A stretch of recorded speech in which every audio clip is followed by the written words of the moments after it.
بہت مختصر میں ایک چھوٹی سی بات آپ سے کہنی ہے۔ میں مطالعہ کر رہا تھا ایک چیز دیکھی کہ بہت ساری باتیں ایسی ہوتی ہے کہ آدمی کی یا نہیں تو علم کی کمی، یعنی تو علم ہونے کے باوجود بھی بہت ساری ایسی باتیں ہوتی ہیں جس کو ہم سمجھ نہیں پاتے ہیں۔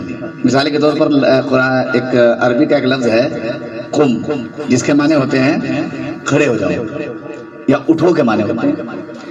اللہ تعالیٰ نے قرآن پاک میں اللہ کے نبی صلی اللہ علیہ وسلم کے لیے فرمایا ہے سورہ مدثر میں، یا ایھا المدثر قم فانذر، اے کالے کملی والے اٹھو اور لوگوں کو ڈراؤ۔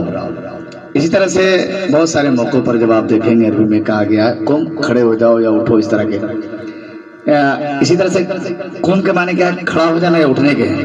لیکن ایک ایران میں ایک شہر ہے جس کا نام ہے قم۔ ایک مرتبہ ایران کے قاضی کو وہاں کے حاکم نے جو ہے یہ حکم بھیجا، ایک حکم نامہ بھیجا ان کے نام، قاضی صاحب کے نام، اور کہا یا قاضیو لقد شئت فقم، جس کے معنی یہ ہوئے، مطلب یہ ہے کہ آپ اے قاضی صاحب آپ بوڑھے ہو گئے ہیں، لہذا اٹھ جائیے یا جائیے کے معنی میں، یعنی عہدہ چھوڑ دیجیے۔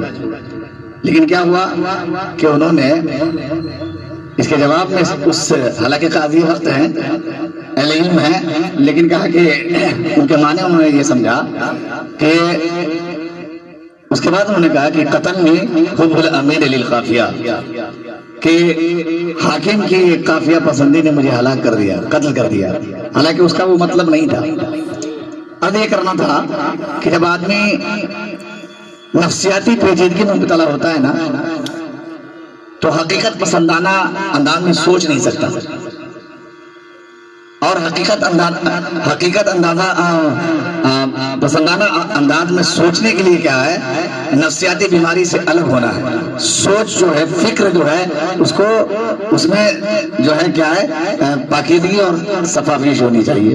اس وجہ سے ہم جو ہے فیصلہ صحیح کر سکیں۔ بہرحال آئیے، ہم چاہتے ہیں کہ ہم جب سوچیں تو ہماری فکر کی وسعت جو ہے علم کی روشنی میں ہو۔ شکریہ۔